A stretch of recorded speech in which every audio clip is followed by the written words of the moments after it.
శ్రీ కాళికా దుర్గ జ్యోతిష్యం సమస్య మీది పరిష్కారం మాది.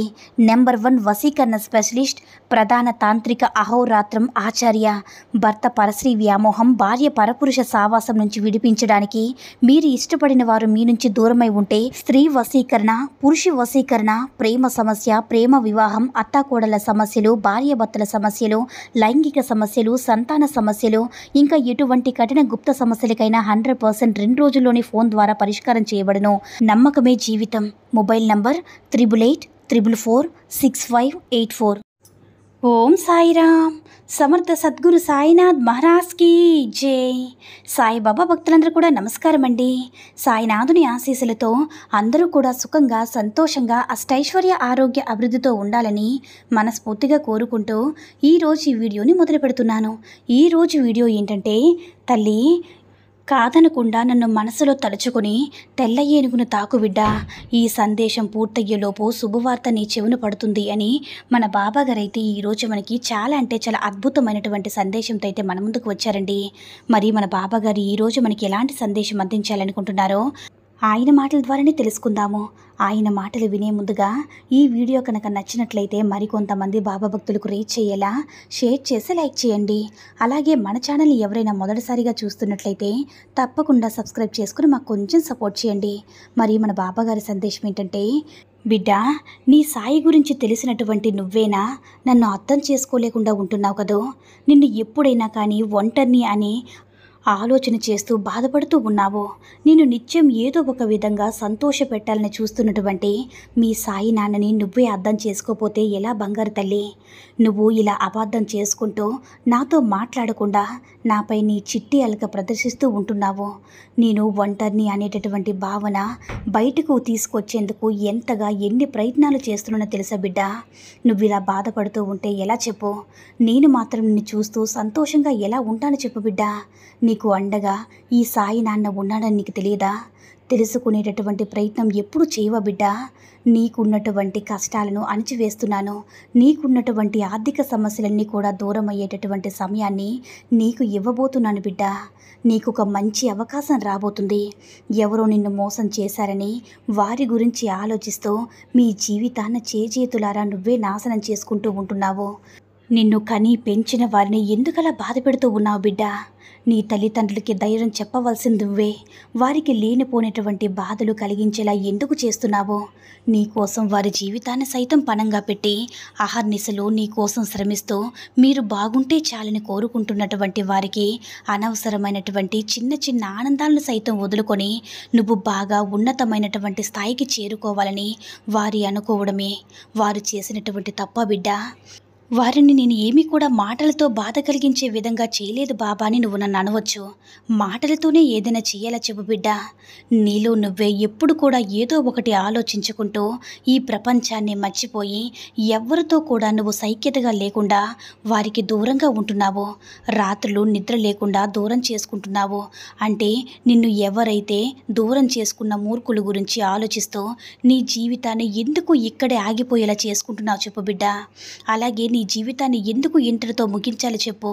నిన్ను వద్దు అనుకున్నవారు అక్కడ ఎంతో సంతోషంగా వారు ఒక మంచి కొత్త జీవితాన్ని వారి ఒక కుటుంబంతో సంతోషంగా గడుపుతూ ఉంటే నువ్వు మాత్రం ఎందుకు ఇలా పనికిరాని ఆలోచనలు నింపుకుంటూ వారి కోసమే వృధా సమయాన్ని కేటాయిస్తూ వస్తున్నావు చెప్పు? అందులో ఏమాత్రం కూడా నీకు సంబంధం లేనటువంటి నీ తల్లిదండ్రుల మనసును ఎందుకు కష్టపెడుతున్నావు చెప్పు బిడ్డ? కనీసం వారి ప్రేమను చూసినా నీ మనసు కనికరించడం లేదా? నువ్వు వద్దు అనుకునే వారిని పొందాలి అనుకుంటున్నావు. తర్వాత మరలా నీ జీవితంలో వారు వచ్చి అలా నీ జీవితం కొనసాగుతూ మధ్యలో నిన్ను విడిచిపెడితే అప్పుడు ఏం చేస్తావు చెప్పు బిడ్డ? కాబట్టి మొదటిలోనే వారి మనస్తత్వం ఏమిటో నీకు తెలిసింది. అలాంటి వారిని అప్పుడు నువ్వు దూరంగా ఉంచు. వారిని అంటే వారి యొక్క ఆలోచన నీ మెదడు నుంచి తీసివేసి ఎందుకు నువ్వు సంతోషంగా ఉండలేకపోతున్నావు చెప్పు?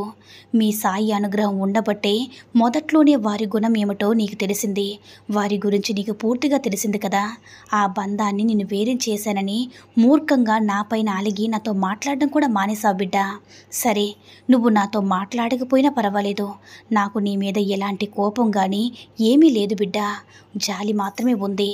ఎందుకంటే నీ అమాయకత్వాన్ని ఆసరా తీసుకొని కొందరు వేసినటువంటి పిచ్చి వేషాలకు నీలాంటి వారు ఎందరో నిజమే అనేటటువంటి భ్రమతో ఏది నిజమో ఏది అబద్ధమో తెలియక ప్రేమ అనేటటువంటి బాధలో లీనమైపోతూ ఉంటున్నారు.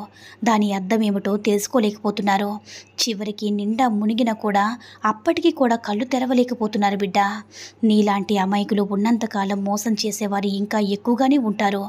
ఎవరైతే నిన్ను వద్దు అనుకుని వెళ్ళిపోయారో వారికి తగినటువంటి రీతిలో జవాబు ఇవ్వాల్సింది పోయి నువ్వు ఇలా నీరసిస్తూ నీ జీవితాన్ని ఇంతటితో ముగించాలని అనుకోవడం నీ పిచ్చితనం, నీ అమాయకత్వమే అవుతుంది బిడ్డ. నువ్వు కూడా సవాలుగా నీ జీవితాన్ని తీసుకో. నీ జీవితంపై, నీ లక్ష్యంపై, అలాగే నీ విజయాన్ని నీకు దగ్గరగా చేర్చుకునేటటువంటి ఒక మంచి ఆశతో నీ జీవితాన్ని మరలా మొదలుపెట్టు. వారికి మంచి జవాబు ఇచ్చినట్లుగా అవుతావు బిడ్డ. ఇలా నిన్ను ముందు రోజుల్లో ఎలాంటి ఇబ్బందులు నీకు రావు. అలాంటివన్నీ ఎదురైనా సరే, చీడ పురుగులందరూ కూడా ఎదురుగా నిల్చున్నా సరే వారందరినీ కూడా తప్పుకుంటూ ధైర్యంగా అడుగులు ముందుకు వెయ్యాలి బిడ్డ. అప్పుడు అడుగు, బాబా నువ్వు నాతో ఉన్నావా లేవా అని. అప్పుడు అడుగు, సాయి నిన్ను ఒంటరినా అని. నువ్వు ఒంటరివి ఎందుకు అవుతావు చెప్పు బిడ్డ. నేను నీకు అండగా ఉన్నాను. నిన్ను అర్థం చేసుకునే బంధం ముందే రాసిపెట్టి ఉంది కదా, అది నీ వరకు చేరాలంటే అందుకు ఇంకాస్త సమయం ఉంది. ఇప్పుడు దాని గురించి ఆలోచించే సమయం కూడా నీకు లేదు బిడ్డ.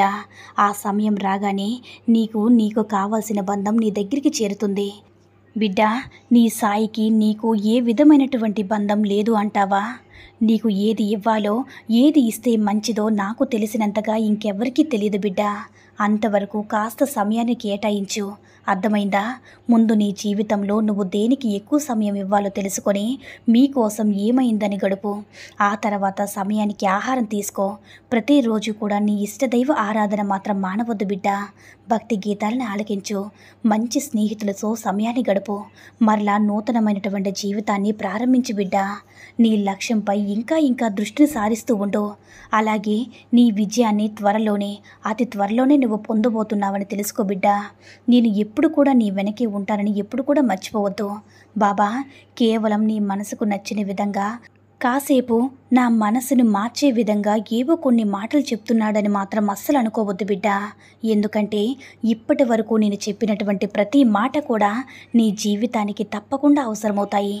అలాగే ఇప్పుడు నువ్వు మరలా జీవితంలో కోలుకోవాలంటే నేను చెప్పినటువంటి మాటలన్నీ కూడా నీకు ఎంతో ముఖ్యమని అనుకుంటున్నాను. కాబట్టి నిన్ను మంచి మాటలతో ఈరోజు నీ ముందుకు వచ్చాను బిడ్డ. నేను చెప్పినటువంటి మాటల్ని వృధా పోనివ్వకుండా ఏదైతే చెప్పానో ప్రతి ఒక్కటి కూడా పాటిస్తూ ఉండు. నువ్వు కేవలం నా జీవితం అంతా కూడా ఇలా దుఃఖమయం చేసేసావు బాబా. నేను అడిగినటువంటి కోరికలు నువ్వు నెరవేర్చలేదని మాత్రం అనుకోవద్దు బిడ్డ.